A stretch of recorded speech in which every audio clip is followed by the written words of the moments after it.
Bonjour à tous, soyez bienvenus dans notre paroisse invisible, traçant sur nous le signe de la croix, car c'est Dieu qui nous rassemble au nom du Père, du Fils et du Saint-Esprit. Amen.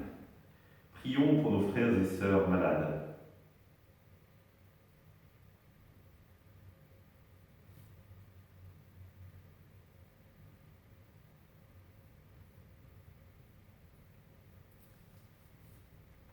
Prions pour les soignants et tous ceux qui œuvrent pour le bien commun.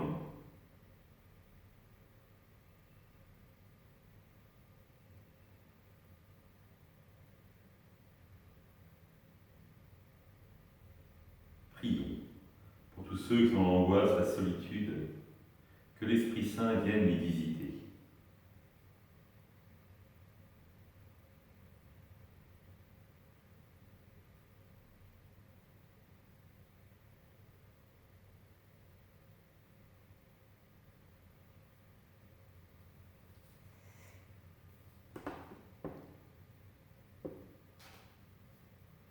Pour manifester notre communion, je vais maintenant allumer cette bougie au cierge pascal.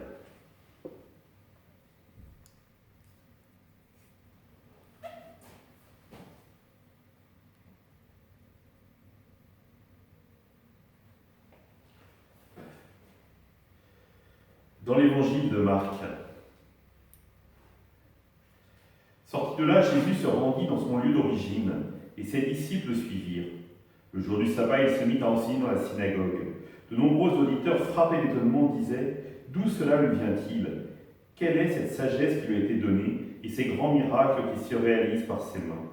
N'est-il pas le charpentier, le fils de Marie, et le frère de Jacques, de José, de Jude et de Simon?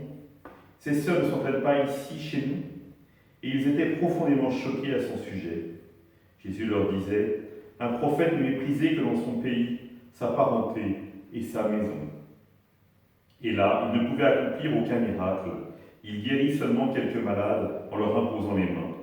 Et il s'étonna de leur manque de foi. Acclamons la parole de Dieu. Louange à toi, Seigneur Jésus. Frères et sœurs, nous avons tous fait l'expérience. C'est dans notre propre famille qu'il est le plus difficile d'annoncer la foi et de témoigner de notre expérience de Dieu. Parce que les gens nous voient vivre dans le quotidien et ils ont l'impression de nous connaître par cœur. Et nous-mêmes, nous avons l'impression de les connaître par cœur et nous disons de manière ils ne changeront pas. Et donc finalement, nous disons l'évangélisation ce sera pour les autres et pas dans notre propre famille. Grave erreur. Première erreur, se dire qu'on le connaît l'autre par cœur.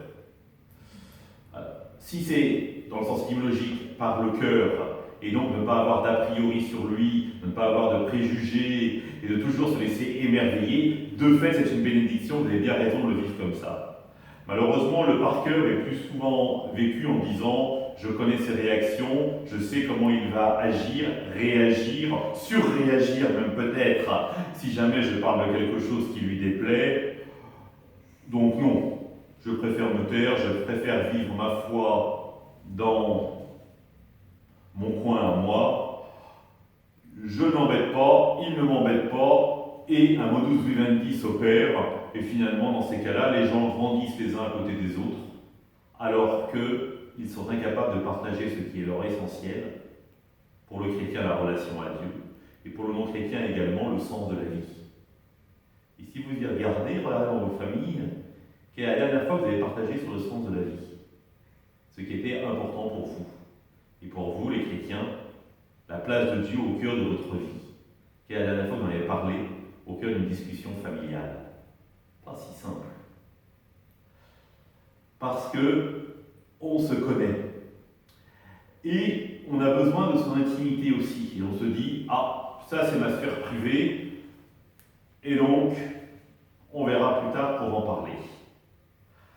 Et c'est ça le deuxième obstacle finalement, c'est le manque de courage parce qu'on a peur de perturber l'équilibre familial.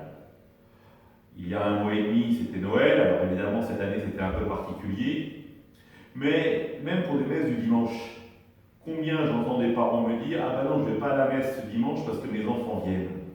et mes petits-enfants. Et puis, ils ne comprendraient pas si je pars alors qu'ils arrivent, ça ne se fait pas. Ben oui et non. C'est-à-dire, qu'est-ce qui est le plus important? C'est la relation. Mais si vous êtes capable de dire « pour moi Dieu est un incontournable », soyez sûr que vos enfants le respecteront, s'ils vous voient que ça vous rend heureux. Si vous êtes capable d'en témoigner, de mettre des mots dessus. Parce que les enfants, ils veulent le bonheur de leurs parents. Et finalement, peut-être que ça les embêtera un peu, mais ils se diront, pour elle ou pour lui, c'est important. Et donc, ne t'inquiète pas, c'est nous qui préparerons le repas. Vous voyez, Jésus lui-même a vécu cela à Nazareth. Et ce qui est intéressant, c'est que l'évangéliste nous dit, il ne fit pas de miracle. Ah si, il y a quand même quelques malades qui furent guéris. On peut le dire, c'est déjà énorme. Mais c'est-à-dire que vivre sous le regard des autres, on se fait une image de l'autre. Et l'autre, alors que l'autre doit rester un mystère. Et donc, ça peut être une piste de réflexion pour nous aujourd'hui. Seigneur, aide-moi à découvrir combien mon conjoint, ma conjointe, combien mes enfants sont un mystère. Un mystère, ce n'est pas quelque chose qu'on ne comprend pas, c'est quelque chose qu'on n'a jamais fini de comprendre. Ouvre mon cœur pour que je puisse véritablement les comprendre et que je puisse m'ouvrir mon cœur envers eux pour être capable de dire ce qui est important à mes yeux. Ensemble, nous prions. Notre Père, qui es aux cieux, que ton nom soit sanctifié, que ton règne vienne, que ta volonté soit faite sur la terre comme au ciel. Donne-nous aujourd'hui notre pain de ce jour. Pardonne-nous nos offenses, comme nous pardonnons aussi à ceux qui nous ont offensés. Ne nous laisse pas entrer en tentation, mais délivre-nous du mal. Amen. Que le Seigneur nous bénisse, nous accompagne pour la journée, nous garde dans la paix, au nom du Père, du Fils et du Saint-Esprit.